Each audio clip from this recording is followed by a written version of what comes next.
लीजिए अभी आप मुझे कहें कि आप ये समझा दीजिए, तो मेरी स्किल्स के अकॉर्डिंग मेरा चैलेंज नहीं है, ये काफी टफ है। और अगर आप कहें कि आप मुझे ABCD समझा दिए भाई, तो ये काफी बोर करने वाला होगा।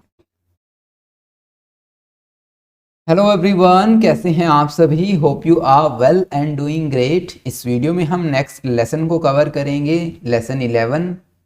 इससे पहले हम लगभग सभी चैप्टर कवर कर चुके हैं, सिर्फ हमने लेसन 3 को अभी जो क्या किया, होल्ड पे रखा, उसको करेंगे, ठीक है। फ्लो, इस चैप्टर का जो टॉपिक है, इंपॉर्टेंट टॉपिक है, वो फ्लो। और एक और टॉपिक रहेगा हमारा माइंडफुलनेस, ठीक है। अब क्या होता है फ्लो?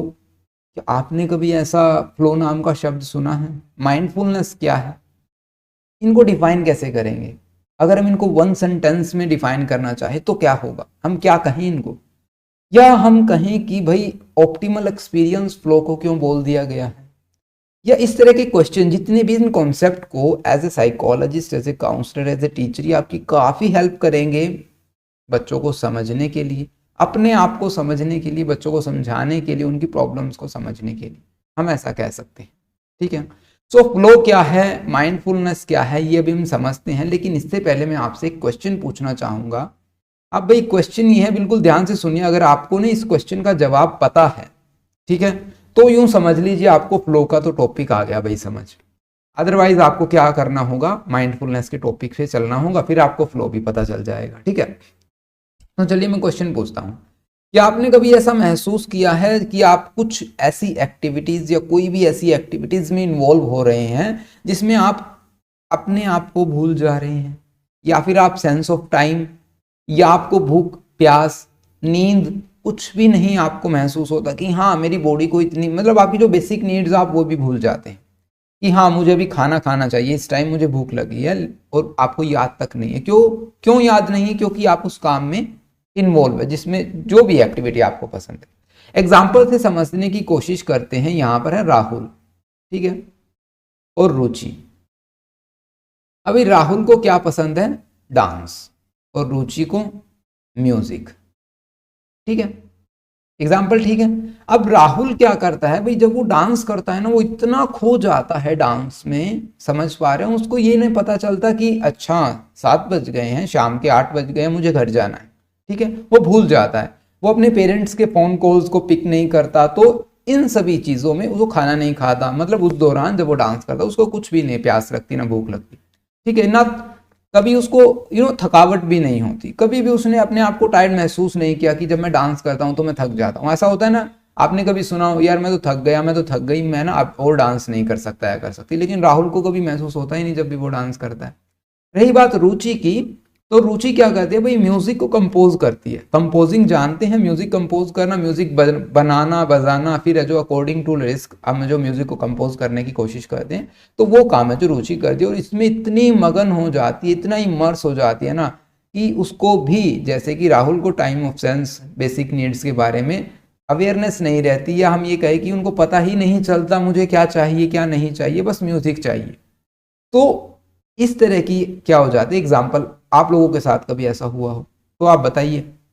अगर हाँ, तो जो वो स्टेट है ना जहां पर वो सब कुछ क्या जाते हैं भाई, भूल जाते हैं, ठीक है। दोनों के दोनों, राहुल, रुचि और आप सभी, कोई भी ऐसी एक्टिविटी जिसमें आप इतने इमर्स, इतने एंगेज, इतना आप शामिल हो जाते हैं कि अपनी आपकी आइडेंटिटी को भूल जाना, अपनी ज़रूरतों को भूल जाना, उस स्टेट ऑफ माइंड को कहा जाता है फ्लो। समझ पा रहे हैं? तो अब आप सिंपल अगर मैं एक ही सेंटेंस में इसको डिफाइन करना चाहूं तो क्या कहेंगे आप? It is a state of mind, that's it. अब कौन सी स्टेट ऑफ माइंड? जहां पर एक पर्सन पूरा कंसंट्रेशन रखता है अपनी एक्टिविटी पे, पूरा, हम ये कह सकते पूरा इंटरेस्ट उसका, पूरी अटेंशन उसकी वहीं रहती है, और बाहर की जो डिस्ट्रैक्शन है, आप कह सकते हैं उनको डिस्ट्रैक्शन, या फिर एनवायरमेंटल स्टिमुलस के ऊपर ध्यान नहीं देता।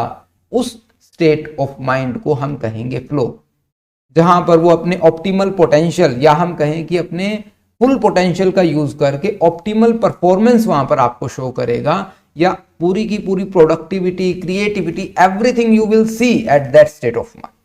ओके, सो फ्लो क्या है? वो स्टेट ऑफ माइंड है जहां पर आप है जो अपने आप को किसी एक पर्टिकुलर एक्टिविटी में बिल्कुल मिला देते हैं, जो भी आपका काम करने को मन करता है। अब आपको फ्लो यहाँ पे इतना समझ आ गया तो हम बात करते हैं, शुरू करते हैं। भाई ये फ्लो कॉन्सेप्ट दिया किसने? फर्स्ट चैप्टर में पॉजिटिव साइकोलॉजी की हमने एक छोटी सी स्टोरी की थी, जहां पर हमने एमर्जेंस ऑफ पॉजिटिव साइकोलॉजी को पढ़ा था। वहां पर हमने सुना था कि भाई मार्टिन सेलिगमन ने अपनी बेटी निकी के साथ बातचीत की, तो तब है जो वहां से पॉजिटिव की तरफ उनका ध्यान गया, और तब उन्होंने जो एक शख्स थे जिनसे बात की, जिनका नाम चिक्स-सेंट-मी-हाई है, तो उन्होंने उनके साथ जैसे बातचीत की, और तब है जो वो पॉजिटिव साइकोलॉजी के कंक्लूजन पर पहुंचे। तो अब जो वो साइकोलॉजिस्ट थे उस टाइम जो मार्टिन सेलिगमन से बातचीत कर रहे थे, उनका नाम क्या बताया मैंने? चिक्स-सेंट-मी-हाई। अब इसकी प्रोनाउंसिएशन हो सकती है मे बी डिफरेंट, लेकिन मैंने कोशिश की है कि मैं इसको सही प्रोनाउंस करूं। अगर डिफरेंट हो तो आप भी कमेंट सेक्शन में मुझे जरूर बताइएगा, ठीक है। सो चिक्स-सेंट-मी-हाई एक हंगेरियन अमेरिकन साइकोलॉजिस्ट हैं, जिन्होंने इस कॉन्सेप्ट को दिया हमें flow. The flow state was defined as one where a person is fully engaged or immersed in the activity they are doing. It is feeling which is characterized by state of concentration, fulfillment, complete absorption, engagement, competency, disregard of sense of time, ego, body needs during the activity. जब भी आप किसी भी एक particular activity में engage हो रहे हैं तो आप सब कुछ भूल जाते हैं। सब कुछ मीन्स सब कुछ, अपने आप को भी, ठीक है। तो उस स्टेट ऑफ माइंड को हम कह सकते हैं फ्लो। अब आपने कभी इसको एक्सपीरियंस किया है? अगर आप अपनी लाइफ के एक्सपीरियंस को हमारे साथ शेयर करना चाहते हैं तो आप कमेंट सेक्शन में हमारे साथ अपने एक्सपीरियंस को जरूर शेयर कीजिए। ओके, अब हम बात करते हैं फ्लो को। आप लोगों ने समझ लिया, मैंने बिल्कुल इजी एग्जांपल्स के साथ आपको समझा दिया। अब हम ना जो कंपोनेंट्स हैं उन्हीं को ऊपर डिस्कस करते हैं। कंपोनेंट्स को मैं पढ़ूंगा और जो चिक्स-सेंट-मी-हाई की स्टेटमेंट है वो आप पढ़ेंगे। ये आपका होमवर्क है, ठीक है। तो कंपोनेंट ऑफ फ्लो एक्सपीरियंस क्या कहता है? पहला ही है भाई merging of action and awareness. Action and awareness example से समझिए कि आपके एक्शन और आपकी अवेयरनेस दोनों मर्ज हो गई। एग्जांपल मैंने यहाँ पे चेस के प्लेयर का दे रखा है, आप उसको पढ़ेंगे तो आपको समझ आएगा क्या होता है। तो चलिए पहले मैं चेस के प्लेयर वाले एग्जाम्पल को ही लेता हूँ। क्या होता है कि जब आप चेस खेलते हैं, आप में से शायद कोई चेस को खेलता होगा, ठीक है। जब आप चेस के प्लेयर हैं, एज ए प्लेयर, आपका सारा का सारा ध्यान कहाँ होता है? चेस पे होता है। उनकी जो वे क्या बोलते हैं उनको अभी मुझे नहीं पता, जो घोड़ा हाथी जो भी होता है भाई, उनके ऊपर उनका ध्यान होता है।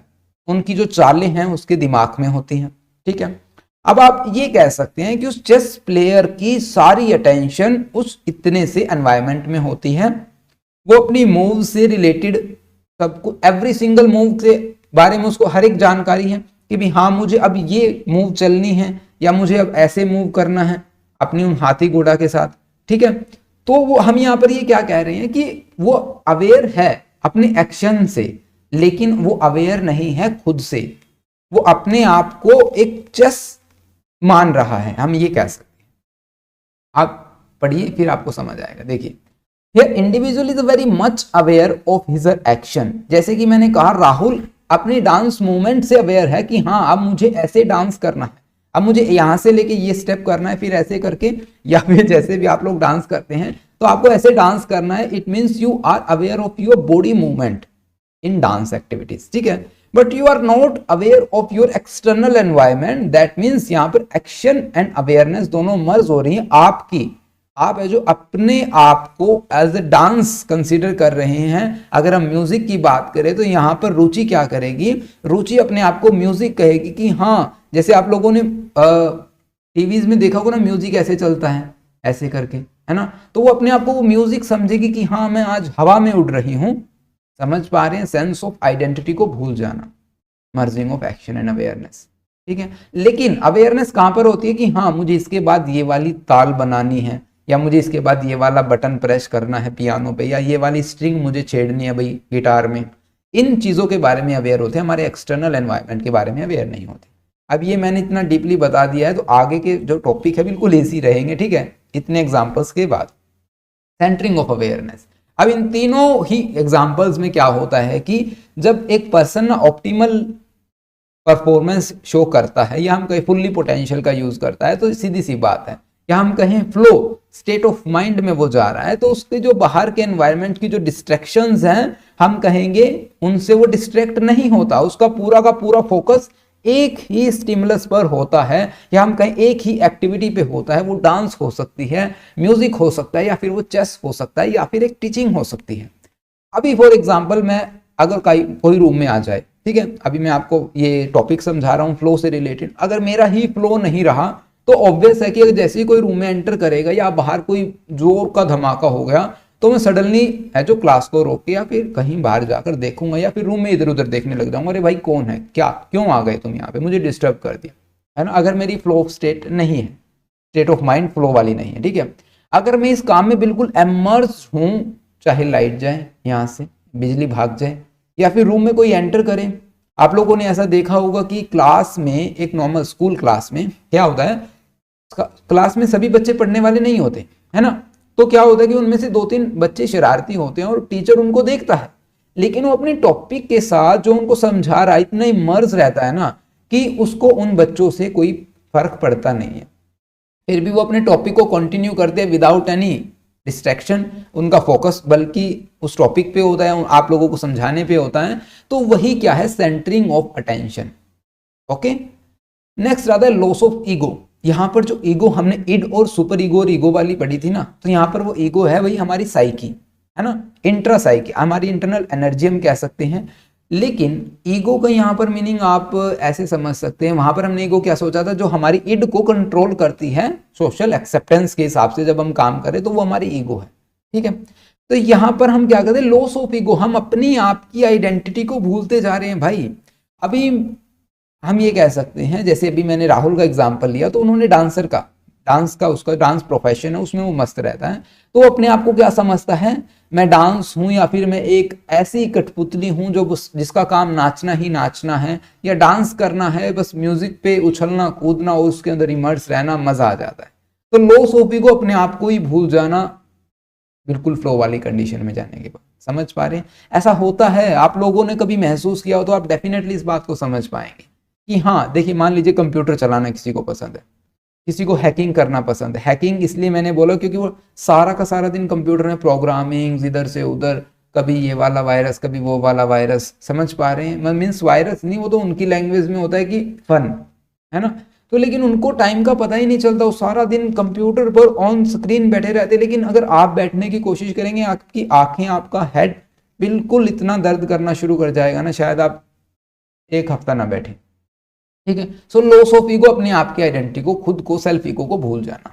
Control of action and environment. अभी ये बताइए, राहुल जब डांस कर रहा है तो उसको ऐसा लगेगा ना, क्योंकि मैं यहाँ पर और क्रिएटिविटी दिखा दूं, या फिर मैं क्या करूं, ये वाला मूव यहाँ से करके दिखाऊं तो एक नई मूव बन जाएगी, नई डांस आ जाएगा ना। या फिर हम कहीं म्यूजिक में मैं नई स्ट्रिंग को नई छेड़खानी शुरू कर दें, नई बटन कह रहा हूं मैं, हाँ बटन ही होते हैं शायद, वो उनको प्रेस करते हैं पियानो के, तो एक नया धुन बन के निकलेगी। समझ पा रहे, control of action and environment, एक ऐसी फीलिंग आना कि मैं अपने एनवायरनमेंट पे पूरा कंट्रोल कर सकता हूं या कर सकती हूं, उसको कहते हैं कंट्रोल ऑफ एक्शन। कि मैं जो भी मेरे एनवायरनमेंट में चैलेंज है, या फिर आप अपने एनवायरनमेंट के हिसाब से आपके पास प्रॉपर स्किल्स हैं और आप है जो उनको यूज कर सकते हैं। आप जैसे कि चेस प्लेयर करता है, क्या करता है वो अंदर ही अंदर, अच्छा अब इसने ये वाली चाल चल दी, कोई बात नहीं, इसको ना मैं ऐसे यहाँ से लेके जाके मेरे घोड़े को, और यहाँ से हाथी को लेके जाके, और वहां से राजा के साथ चेकमेट कर दूंगा। जैसे भी वो करते हैं, भाई मुझे चेस आता नहीं खेलना, लेकिन एग्जाम्पल एक काफी अच्छा है चेस का।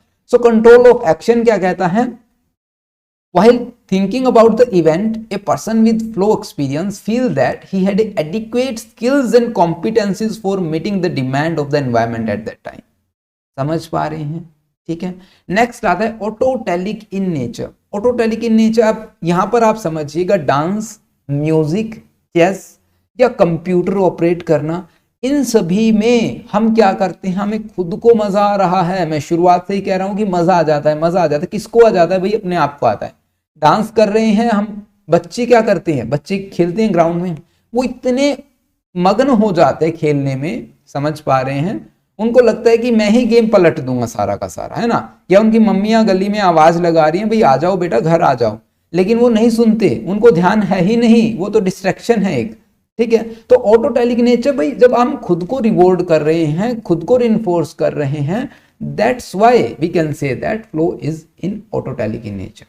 ठीक है, so flow is autotelic in nature, हम क्योंकि खुद को रिवॉर्ड करते हैं। डांस, म्यूजिक, फ्लो, कुछ भी हुआ भाई, यहाँ पर हमें खुद को मजा आता है, समझ पा रहे हैं, हम इंजॉय फील करते हैं। मान लीजिए अब पढ़ाने में कोई इंजॉय फील करता है ना, तो उसको मजा आता है, इसीलिए तो हर कोई पैसे के लिए नहीं पढ़ाता।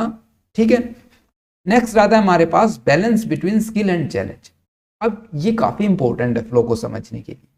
देखिए मान लीजिए अगर हम इसका एग्जांपल लेते हैं,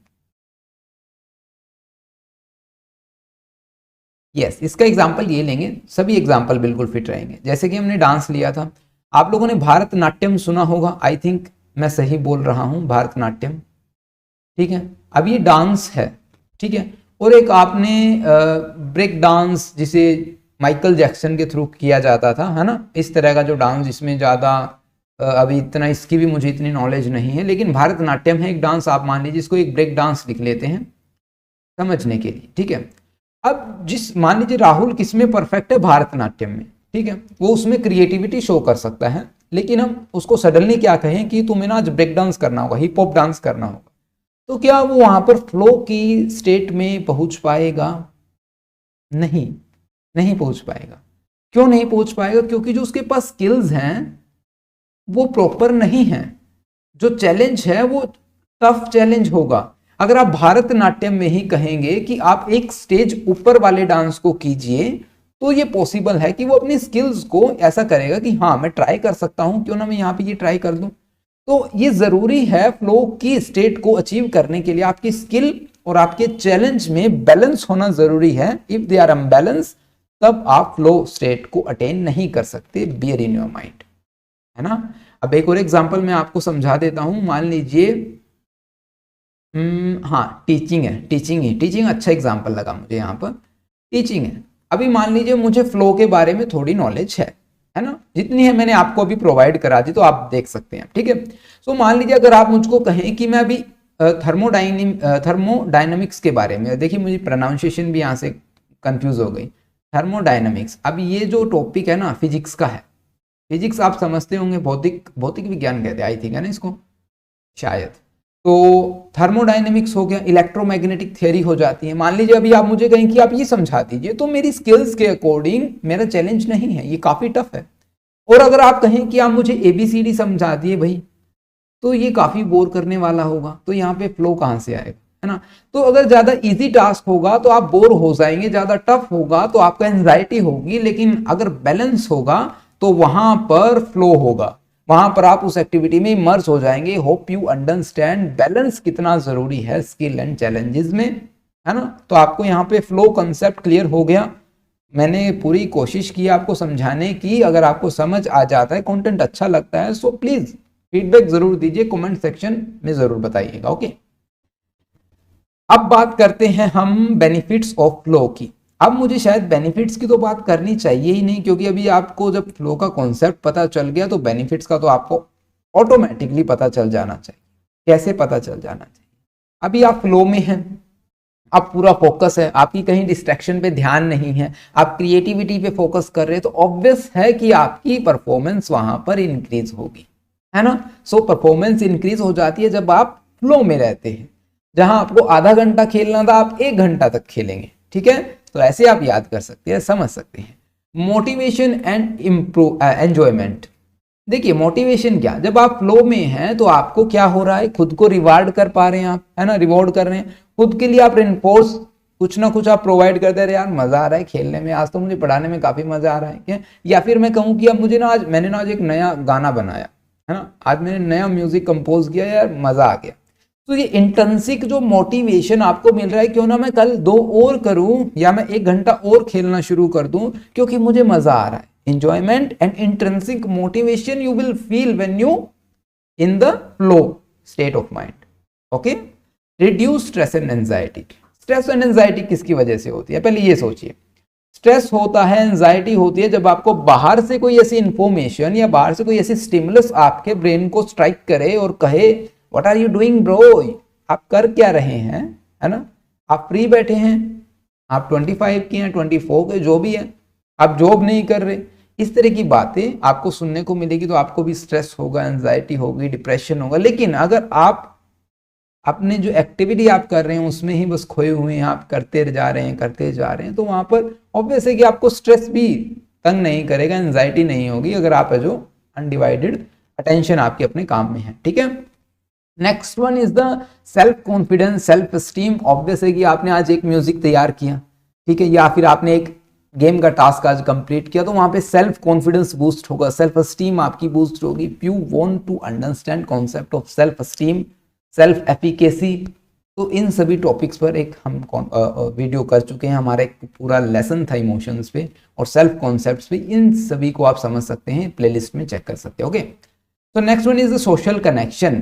सोशल कनेक्शन जैसे कि हम बात करें प्लेइंग म्यूजिक टुगेदर, काफ़ी सारे लोग मिलके बनाते हैं, है ना, और जब हम अपना फ्लो का एक्सपीरियंस शेयर करते हैं तो वो सोशल बॉन्ड्स को स्ट्रॉन्ग करता है, लोग हमसे इन्फ्लुएंस होते हैं या हम लोगों से इन्फ्लुएंस होते हैं, तो कहीं ना कहीं हमारे सोशल कनेक्शन को भी इंप्रूव करती है स्टेट ऑफ फ्लो। ठीक है, enhance creativity, problem solving, greater sense of wellbeing. अब greater sense of wellbeing, problem तो आप कर लेंगे ना, प्रॉब्लम सॉल्विंग, जब आप इजीली प्रॉब्लम्स को सॉल्व करें, क्रिएटिविटी, इनोवेटिव तरीके से आप नोवेल आइडियाज निकाल के लेके आ रहे हैं। ठीक है, overall greater sense of wellbeing क्या कहती है, आप यहाँ पे मोटिवेशन आपको मिल रहा है, परफॉर्मेंस आपकी अच्छी है, स्ट्रेस आपका कम है, तो ऑब्वियस है कि आप कहाँ जा रहे हैं, वेलबींग की तरफ जा रहे हैं ना। तो वेलबींग को मत भूलिएगा, जब भी आप पॉजिटिव साइकोलॉजी पढ़ रहे हैं और उनके बेनिफिट्स आपसे पूछ लिए जाए तो कहीं ना कहीं अल्टीमेटली आप कहाँ जा रहे हैं, किसी भी पॉजिटिव साइकोलॉजी किसी भी टॉपिक में वेलबींग आपको देखने को मिलेगी ही मिलेगी। ठीक है, अब बात करते हैं माइंडफुलनेस। इसको भी समझने के लिए ना अभी मैं क्या करता हूँ, एक एग्जाम्पल से ही अभी समझा देते हैं। अगर आप अभी ये समझ गए ना तो आपको माइंडफुलनेस का टॉपिक भी क्लियर हो जाएगा। मैं ये कह रहा था अगर आपको फ्लो का नहीं पता तो आपको माइंडफुलनेस पे फोकस करना होगा, है ना।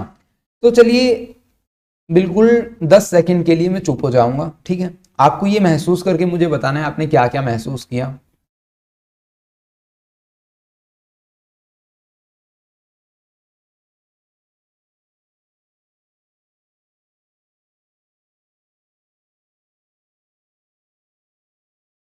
आई थिंक टाइम आउट, है ना। तो अब आप जो ये 10 सेकंड मैंने यहाँ पे आपको दी, आप अगर जेन्युइनली मुझसे शेयर करना चाहें कि इन 10 सेकंड्स में आपके माइंड में पहला थॉट क्या आया, शायद आप ना करना चाहें, लेकिन माइंडफुलनेस क्या कहती है यहीं पर है।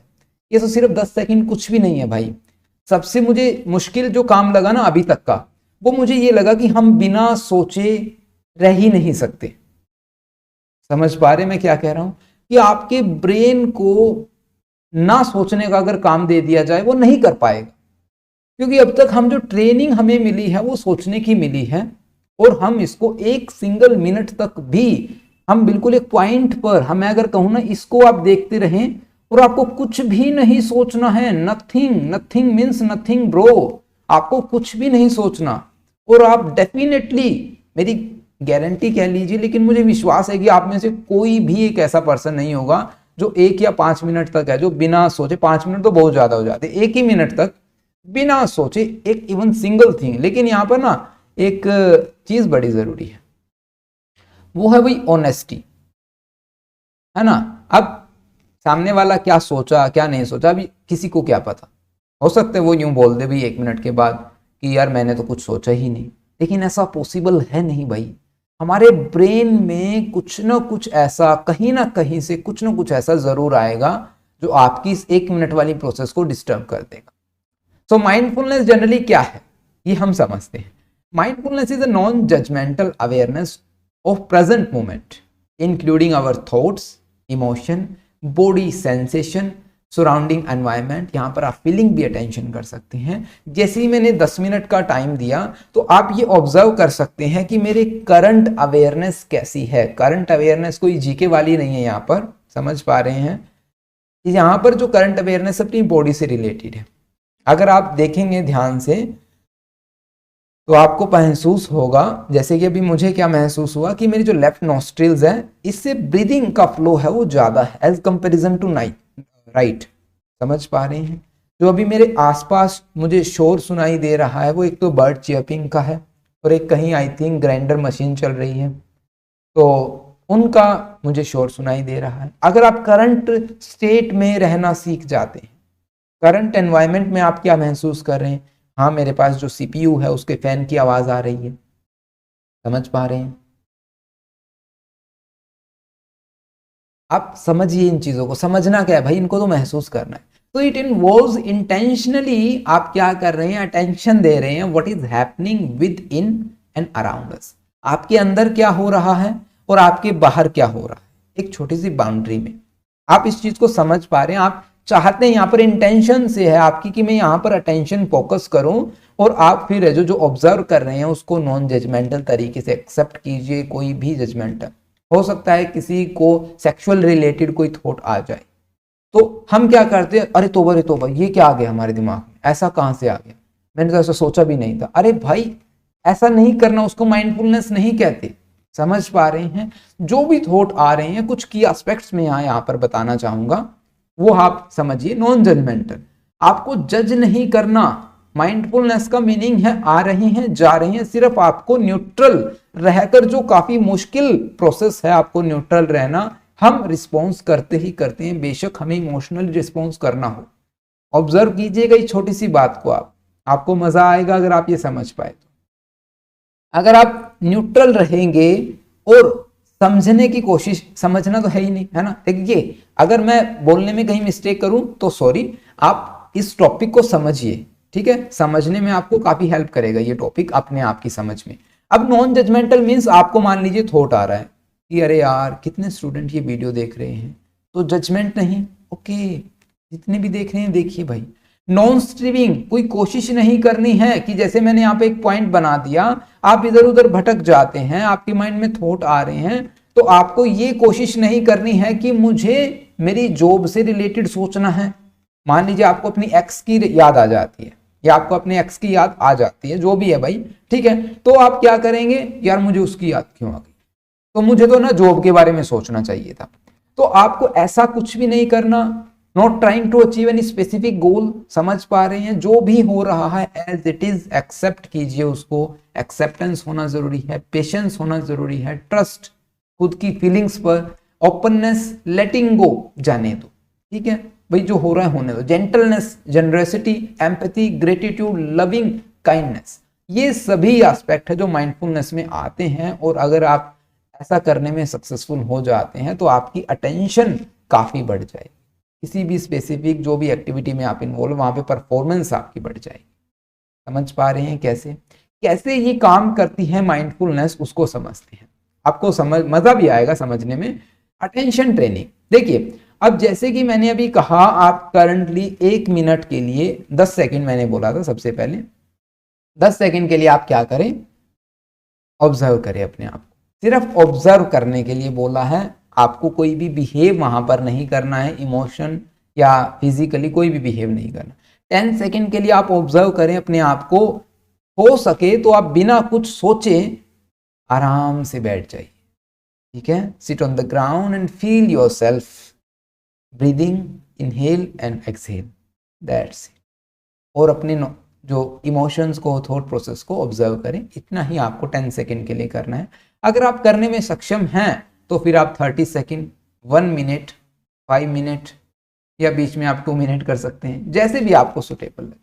तो सबसे पहला काम है अटेंशन ट्रेनिंग।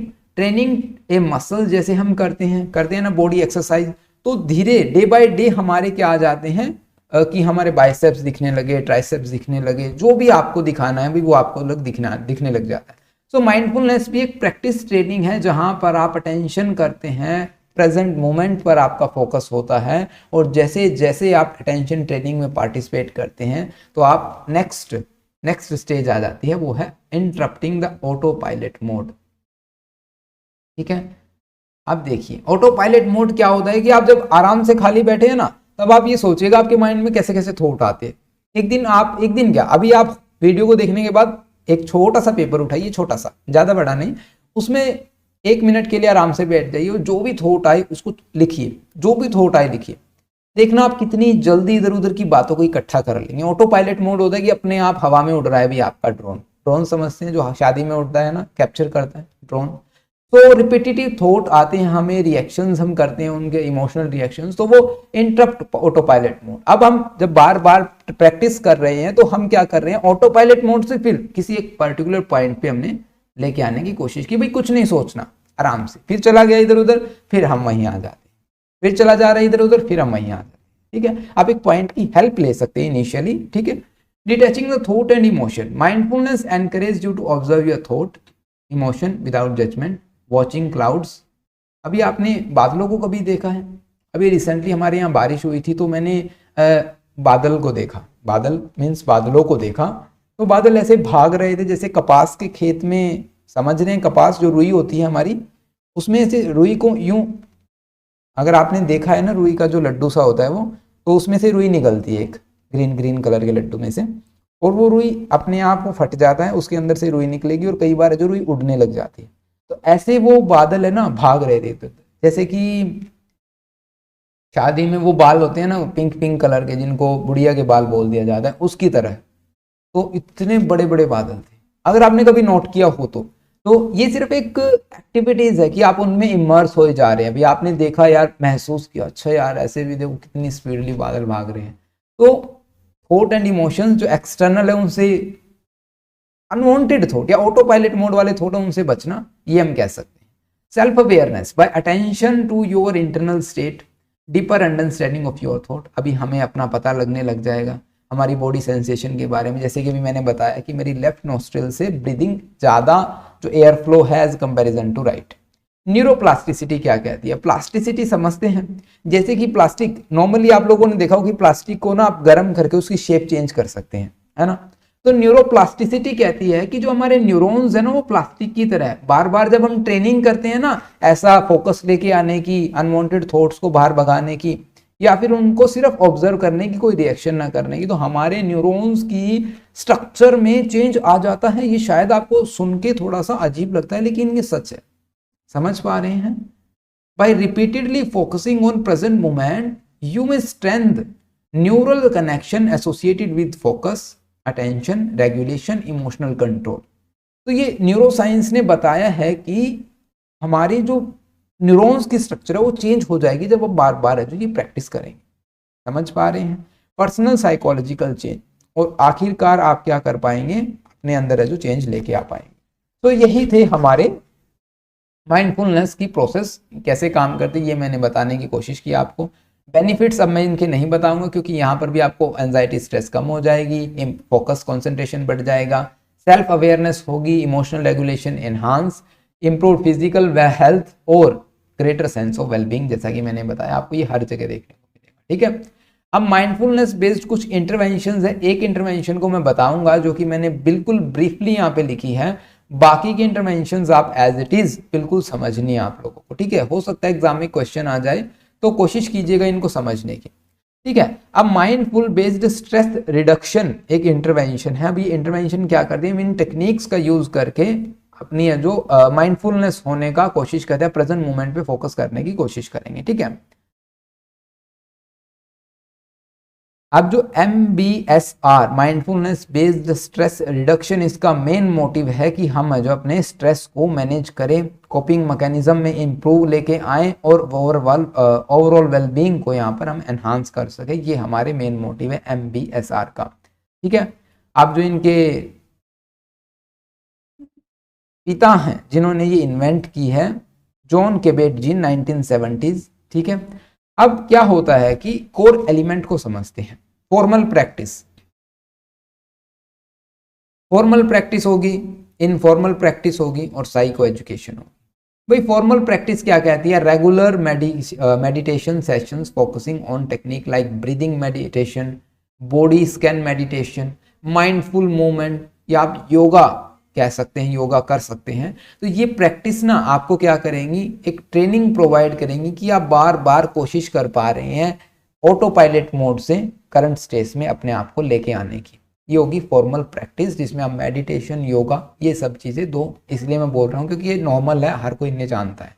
ठीक है, अगर मैं बॉडी स्कैन मेडिटेशन कहूँ तो शायद अबे भाई ये नया मेडिटेशन आ गया, अब आप और काम को छोड़ के बॉडी स्कैन मेडिटेशन को सर्च करेंगे। तो इसलिए मेडिटेशन और योगा सफिशिएंट आपको समझने के लिए। Informal integrating mindfulness into daily activities, समझ पा रहे, डेली एक्टिविटीज है। मान लीजिए आप अभी भी एक बुक पढ़ रहे हैं और आपको बुक पढ़ते पढ़ते, मेरे साथ कई बार ऐसा होता था कि मैं अगर इंग्लिश की बुक पढ़ता हूँ ना 9th-10th में, तो इंग्लिश की बुक फ्लैमिंगो वगैरह जो हुआ करती थी, तो पढ़ते पढ़ते ना कहीं और ही ख्याली पुलाव में चले जाते थे, यार कोई थार कोई कार है ना, इससे तो मतलब इंटीग्रेटिंग, अब हम फॉर्मल प्रैक्टिस के साथ उनको अपनी लाइफ में जो यूज कर रहे हैं, such as mindful eating.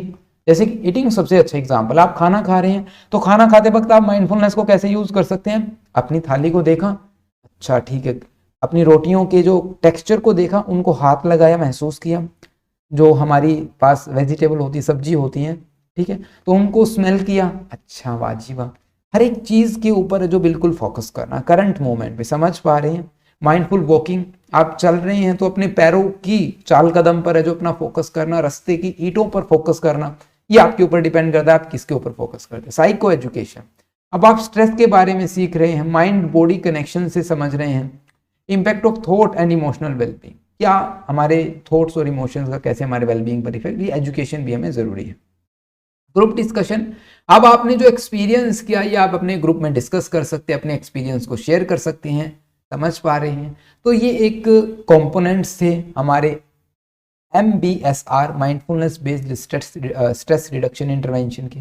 Benefit क्या है, बेनिफिट आपको लगभग सेम से मिलेंगे भाई, stress anxiety, mood regulation, concentration, self awareness, sleep quality, chronic pain, ये सभी बेनिफिट्स होंगे। स्ट्रक्चर की बात करते हैं अगर MBSR की, तो 8 वीक प्रोग्राम होगा, अप्रोक्सीमेट 2 मंथ हम कह सकते हैं। वीकली बेसिस जो सेशन होंगे 2 to 3 आवर्स के होंगे वीकली बेसिस, समझ पा रहे हैं। होम प्रैक्टिस करनी होगी, माइंडफुलनेस एक्सरसाइज अराउंड 45 मिनट्स वो रिकमेंड करेंगे आपके साइकोलॉजिस्ट या काउंसलर, ठीक है। May include 1 day silent retreat for deeper immersion in mindfulness practice, ये भी हो सकता है आपके लिए एक दिन का समय रख लिया जाए। अब बेनिफिट MBSR के क्या होंगे, जैसा कि अभी मैंने ऊपर बताया वो बेनिफिट सेम होंगे, इसलिए मैंने कहा कि मैं इनको इतना आपको बताऊंगा नहीं। अगर आपको कॉन्सेप्ट क्लियर है तो आप इजीली इन टेक्निक्स को है जो समझ पाएंगे। MBSR MBCT, जिसमें कॉग्निटिव थेरेपी को हम साथ में इंक्लूड करेंगे, जिसमें फिर नेक्स्ट वाली में बिहेवियरल थेरेपी को, और उससे नेक्स्ट आती है एक्सेप्टेंस एंड कमिटमेंट थेरेपी। तो इनको आप पढ़िएगा, मैंने बिल्कुल इजी लैंग्वेज में आपके लिए लिखने की कोशिश की है ताकि आप इनको समझ पाएं, और होपफुली आपको यहाँ पर मज़ा आया होगा, आपका फ्लो बना होगा वीडियो को देखते देखते।